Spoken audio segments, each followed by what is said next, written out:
नमस्कार दोस्तों, स्वागत है आप सभी का हमारे इस चैनल पर। तो दोस्तों, भारत के पास में अभी तक खुद का स्वदेशी पृथ्वी एयर डिफेंस सिस्टम और एडवांस एयर डिफेंस सिस्टम देखने को मिलता था, जिनकी कैपेसिटी लगभग 2000 से 3000 किलोमीटर तक के बैलिस्टिक मिसाइल को इंटरसेप्ट करने की क्षमताएं थी। यानी कि जो बैलिस्टिक मिसाइल पाकिस्तान के पास में है, उन बैलिस्टिक मिसाइल को इंटरसेप्ट करने की अभी तक हम लोगों के पास में क्षमताएं थी। पर अब क्योंकि हमारा दुश्मन बड़ा हो चुका है, जी हाँ, चीन अब हमारा एक बड़ा दुश्मन देखने को मिल रहा है, जिसके पास में लॉन्ग रेंज बैलिस्टिक मिसाइल है। ऐसी कंडीशन में भारत को भी अब एयर डिफेंस सिस्टम को लॉन्ग रेंज पे ले जाना बहुत ही ज्यादा आवश्यक था। और हाल ही में DRDO द्वारा AD-1 एयर डिफेंस सिस्टम को टेस्ट किया गया है, जो कि चीन की लॉन्ग रेंज बैलिस्टिक मिसाइल को इंटरसेप्ट करने की क्षमता रखता है। यहाँ तक कि ये जो एयर डिफेंस सिस्टम है, ये यूनाइटेड स्टेट के सबसे बेहतरीन एयर डिफेंस सिस्टम, जिसे हम THAAD नाम से भी जानते हैं, उससे और बेहतर है। हालांकि ये S-400 से बेहतर नहीं है, लेकिन S-400 से बेहतर ये हो सकता है आने वाले समय में। अब ये कैसे होगा, इसे ही हम इस वीडियो में चर्चा करने वाले हैं।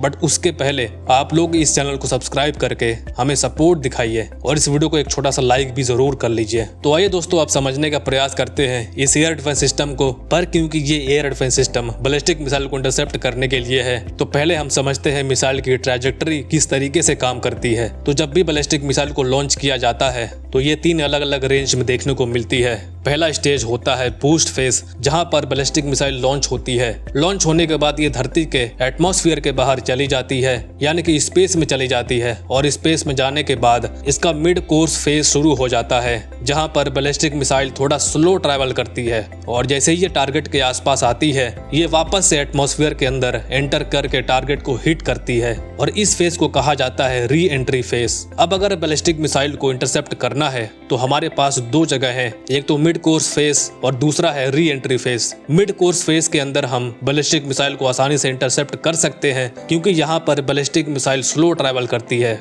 मतलब इनकी स्पीड स्लो होती है, पर यहाँ पर डिटेक्ट करना मुश्किल होता है। वहीं दूसरी तरफ री एंट्री फेज के बाद अगर हम बैलिस्टिक मिसाइल को इंटरसेप्ट करते हैं, तो इंटरसेप्शन मुश्किल होता है, क्योंकि यहाँ पर बैलिस्टिक मिसाइल की स्पीड बढ़ जाती है। पर यहाँ डिटेक्शन आसान होता है। हालांकि दोनों ही जगह पे इंटरसेप्शन करने की कैपेसिटी भारत के पास में है। बैलिस्टिक मिसाइल को स्पेस में इंटरसेप्ट किया है, तो इसे हम लोग एक्सो एटमॉस्फेयर इंटरसेप्शंस कहते हैं। वहीं अगर हमने एटमॉस्फेयर के अंदर इंटरसेप्ट किया है, तो इसे हम लोग एंडो एटमॉस्फेयर इंटरसेप्शन कहते हैं। तो अभी तक जो भारत के पास में एयर डिफेंस सिस्टम हुआ करते थे, उसमें पृथ्वी और एडवांस एयर डिफेंस सिस्टम देखने को मिलता था, जो एक्सो और एंडो दोनों ही जगहों पर बैलिस्टिक मिसाइल को इंटरसेप्ट करने की क्षमता रखता था। लेकिन यहाँ दिक्कत ये थी कि ये केवल 2000 से 3000 किलोमीटर वाली बैलिस्टिक मिसाइल को ही इंटरसेप्ट कर सकता था, जो कि पाकिस्तान की बैलिस्टिक मिसाइल है। पर अगर हम चाइना की लॉन्ग रेंज बैलिस्टिक मिसाइल की बात करें, तो उसे इंटरसेप्ट करने की क्षमताएं अभी तक भारत के पास में नहीं थी। ऐसी कंडीशन में हम लोगों को चाहिए था लॉन्ग रेंज बैलिस्टिक मिसाइल को इंटरसेप्ट करना।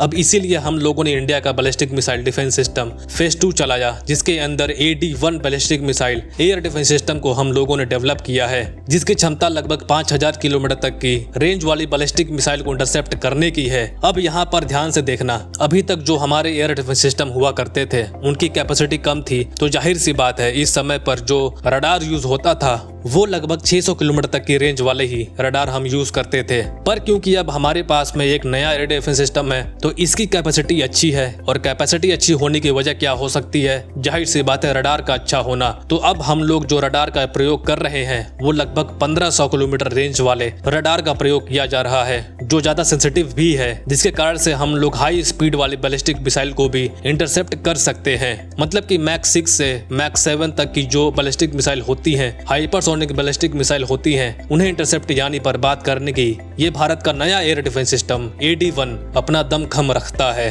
तो दोस्तों, आई होप आपको सब कुछ समझ में आ गया होगा कि क्यों इस एयर डिफेंस सिस्टम को बनाया गया और इसकी खासियत क्या क्या है। सो आज के लिए इतना ही। Thank you very much for listening. See you in the next video.